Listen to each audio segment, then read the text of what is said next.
Hari ini order, besok langsung kirim. Kaos bola eksklusif merchandise Starting 11. Order sekarang, klik link di deskripsi. When they're down, when they are find a way to win.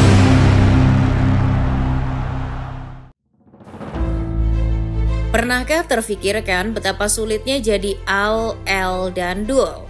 Pasti beban banget ya jadi anak dari dua musisi top, Ahmad Dhani dan Maya Estianty.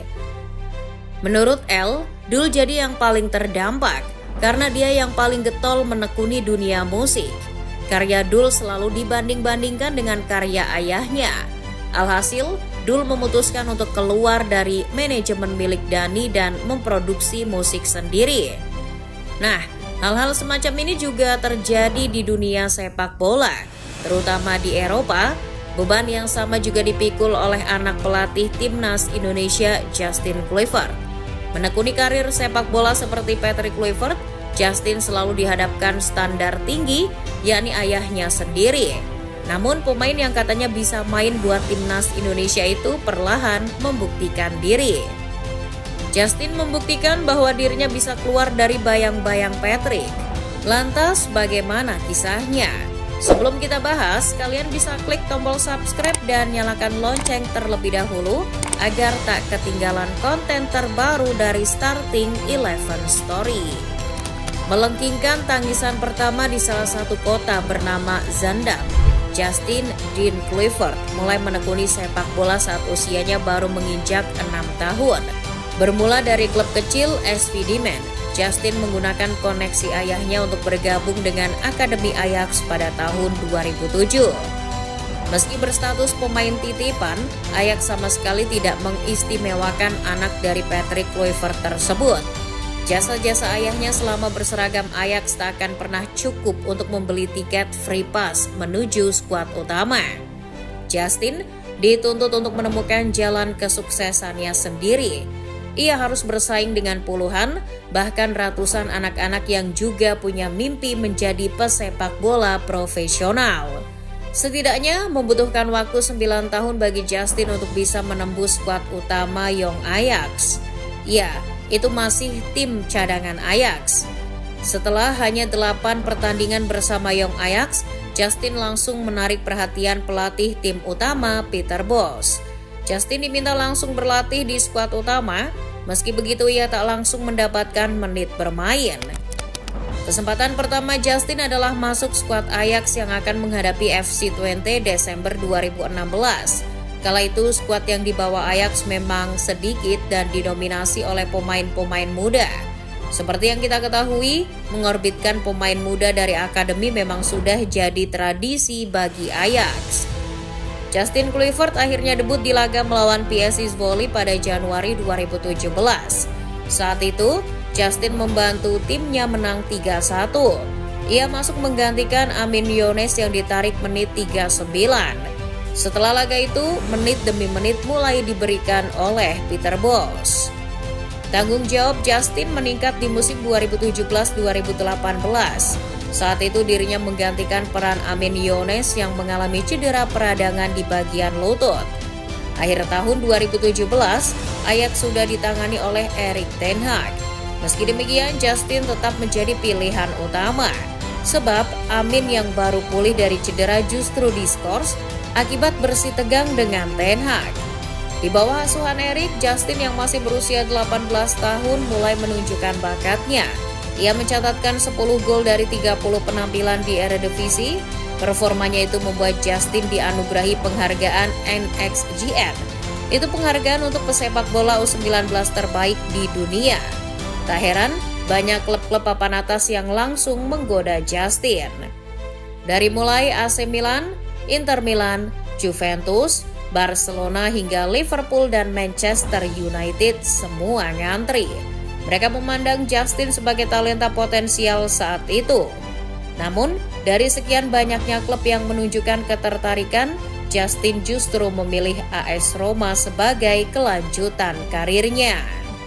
Awalnya terasa aneh, kenapa harus AS Roma di saat ada Juventus dan Barcelona yang baru saja meraih gelar di musim 2017-2018. Justin berpikir bahwa Roma adalah pilihan yang bijak. Dikutip dari Eurosport, daripada pindah ke MU atau Barcelona, tekanan di Roma tak terlalu tinggi. Tak memikul beban terlalu besar di usia muda akan bagus bagi perkembangan karirnya. Sayangnya Kluivert hanya bisa berencana, tapi Paulo Fonseca yang menentukan. Karir Justin di Roma justru mengkis-mengkis. Tahun pertama saat ditangani oleh Eusebio Di Francesco dan Claudio Ranieri, Justin menjadi pilihan utama di skuad Roma, meskipun ya kontribusinya belum besar. Namun setelah Paulo Fonseca hadir pada tahun 2019, semuanya berubah. Beda pelatih, beda selera. Fonseca justru mendatangkan dua pemain sayap sekaligus di bursa transfer 2020-2021, Pedro dari Chelsea, sedangkan Steven El Shaarawy dari Shanghai Shenhua terpinggirkan. Alhasil Justin dipinjamkan ke RB Leipzig tahun 2020. Di Bundesliga, Justin mengalami masa-masa yang tak begitu bagus. Dalam 27 penampilan untuk Leipzig, Justin hanya mencetak 4 gol dan memberikan 1 assist. Media Goal bahkan menyebut ini sebagai penurunan drastis dari pemain yang pernah menyandang status pemain muda terbaik. Masa peminjaman yang buruk membuat pelatih-pelatih selanjutnya pun ragu dengan kemampuan Justin. Pelatih setelah Paulo Fonseca, yakni Jose Mourinho, lebih parah lagi. Dirinya tidak membutuhkan pemain sayap, skema permainannya lebih mengandalkan wingback. Akhirnya Justin kembali dipinjamkan, kali ini ke OG Sinis tahun 2021 dan Valencia tahun 2022. Hasilnya pun sama, menit bermainnya lumayan banyak, tapi belum bisa berkontribusi banyak. Ia hanya mencetak 4 gol di Ligue 1 dan 6 gol di La Liga. Di momen ini Justin mulai dikait-kaitkan dengan reputasi ayahnya di masa lalu, terutama saat dirinya dilepas permanen ke Bournemouth tahun 2023. Justin dianggap akan berakhir sama dengan pemain-pemain muda lain yang berada dalam bayang-bayang kesuksesan ayahnya. Dengan bergabung klub buram Inggris, kehancuran karirnya diprediksi tinggal menunggu hari. Ia mulai disejajarkan dengan Enzo Zidane, anak Zinedine Zidane, atau Romeo Beckham, anak dari David Beckham. Justin terpaksa menelan mentah-mentah anggapan miring tersebut. Patrick yang mengerti situasi anaknya pun terus memberikan motivasi. Dengan penuh tekad, Bournemouth dijadikan Justin sebagai tempat untuk muhasabah diri. Kali ini tujuannya tidak muluk-muluk, Justin hanya mencari kestabilan dalam karir sepak bolanya. Ketika Justin Kluivert mulai pasrah dan tidak terlalu mengejar ambisinya, performanya justru mulai membaik. Pelatih Bournemouth, Andoni Iraola, jadi sosok yang berperan penting. Iraola yang sudah mengamati permainan Justin sejak dirinya di Valencia, paham bagaimana memaksimalkan kemampuan Justin. Di tangan Iraola, Justin diubah posisinya. Justin justru dipasang sebagai pemain nomor 10, posisinya persis di belakang striker. Peran baru ini tidak langsung membuahkan hasil, perlu beberapa bulan untuk penyesuaian. Setelah musim 2023-2024 dihabiskan sebagai bentuk penyesuaian, musim 2024-2025 adalah panggung sebenarnya bagi Justin. Bermain sebagai gelandang serang, kecepatan Justin dimanfaatkan untuk menunjang transisi dari bertahan ke menyerang. Dengan posisi barunya, Justin memiliki lebih banyak kesempatan untuk terlibat dalam skema serangan. Dan terbukti, permainan Justin lebih efektif jika sebagai gelandang serang. Namun yang paling ketara adalah kontribusi golnya. Sejauh ini ia sudah mengemas 11 gol dan 4 assist di semua kompetisi. Bahkan, menurut FBref, expected goal Justin musim ini di angka 8,0. Statistik ini jadi yang tertinggi sepanjang karirnya. Tak cuma itu, dirinya juga berhasil keluar dari bayang-bayang ayahnya yang juga pernah berkarir di Inggris.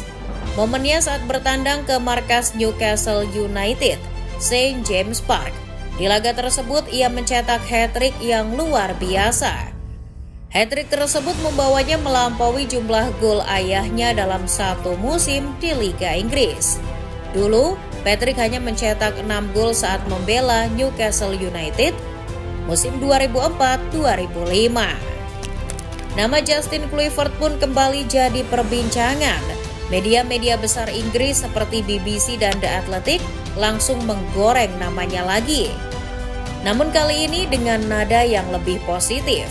Bersamaan dengan kembalinya sentuhan terbaik Justin, ayahnya didapuk menjadi manajer tim nasional Indonesia. Dari sini muncul rumor bahwa Justin akan dipanggil oleh ayahnya untuk membela skuad Garuda. Yang jadi pertanyaan, apakah Justin memenuhi syarat untuk membela Indonesia? Menurut beberapa sumber, kakek Justin, yakni Kenneth Kluivert, berasal dari Suriname. Seperti yang kita ketahui, Suriname punya kaitan yang erat dengan Indonesia. Maka dari itu, Justin terindikasi memiliki darah Jawa. Justin juga masih memenuhi syarat jika ingin pindah federasi karena baru menjalani 1 penampilan di kompetisi resmi bersama Belanda.